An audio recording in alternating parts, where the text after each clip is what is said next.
जो भी पुराने संस्कार हैं और पुरानी नेचर है, वह बदल कर ईश्वरीय बन जाए। कोई भी पुराना संस्कार, पुरानी आदत न रहे। आपके परिवर्तन से अनेक लोग संतुष्ट होंगे। तो सब संतुष्टता का ये जो पैमाना है, क्योंकि अक्सर जब परिवर्तन आता है तो लोगों के मन में प्रश्न उठते हैं, क्योंकि परमात्मा चाहते हैं कि हमारे जीवन में परिवर्तन आए और उससे लोग संतुष्ट हो जाएं।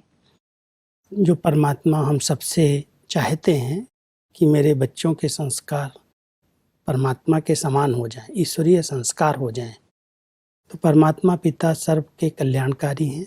सर्व के प्रति उनके अंदर दया है, रहम है, कृपा है। ये जो उनके निजी संस्कार हैं, वो ईश्वरीय संस्कार जब हमारे जीवन में आ जाते तो पुराने हमारे जो संस्कार हैं वो अपने आप दब जाते, और वो ईश्वरीय संस्कार जब कायम होते हैं, दिखाई देते हैं कि इनके अंदर कितनी रहम भावना है, कितनी दया भावना है, कितना कल्याण की वृत्ति रखते हैं, तो आत्माएं अपने आप उसे महसूस करती और संतुष्ट होती हैं।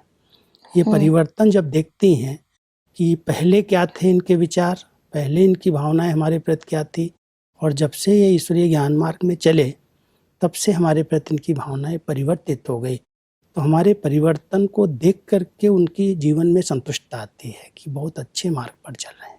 तो सब ये तो है आंतरिक परिवर्तन, परंतु जब हम बाह्य परिवर्तन देखते हैं, क्योंकि जैसे दूसरे लोग खाते पीते और रहते हैं, वैसे यदि हम ईश्वरीय मार्ग पर चलते हैं अगर हम इसमें दृढ़ रहते हैं जी, तो लोग महसूस करते हैं कि ये बहुत अच्छे नियम हैं।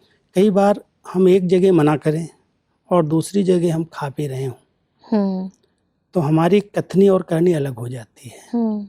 अगर हम दृढ़ता को अपनाते हैं और हम कहते हैं ये हमारे नियम हैं, ये हमें पालन करने हैं, तो लोगों को लगता है कि अपने विचारों में, अपनी जो भी इनके नियम हैं उनमें बहुत दृढ़ हैं जी। तो दृढ़ता हर एक स्थान पर होनी चाहिए। एक जगह पर हम कहें हम आपके पास नहीं खाएंगे, और दूसरी जगह हम खड़े होकर के खा पी रहे हैं, वो देख रहे हैं, जानते हैं, तो हमारे बाह्य नियमों का प्रभाव उनके ऊपर नहीं पड़ता। जो कुछ हम कह रहे हैं वो सदा के लिए कह रहे हैं और सबके साथ कह रहे हैं, एक के साथ नहीं जी। क्योंकि हमारे ईश्वरीय मार्ग के अंदर मेडिटेशन में हमारे विचारों की शुद्धता बहुत जरूरी है, और उस शुद्धता के लिए सब नियम बने हुए हैं। ऐसा नहीं है कोई अछूत हो गया या कोई ऐसा है जिसके हाथ का हम नहीं खा रहे हैं, हम सबके हाथ का खाते हैं। अगर वो अपनी योगी जीवन जीता है, पवित्र और योगी जीवन जी रहा है, तो हम उसके पास जाते भी हैं, बैठते हैं, खाते पीते हैं जी।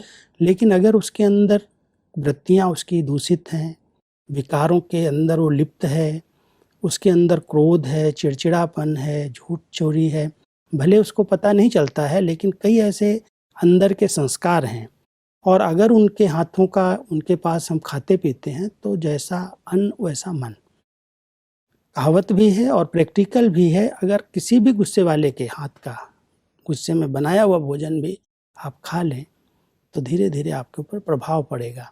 इसलिए जो नियम बने हैं, अगर हम उसमें दृढ़ रहते हैं तो लोग आज नहीं तो कल मानते हैं और बहुत स्वीकार करते हैं। बहुत अच्छी बात, ये हम नहीं कर सकते जो आप कर सकते हैं।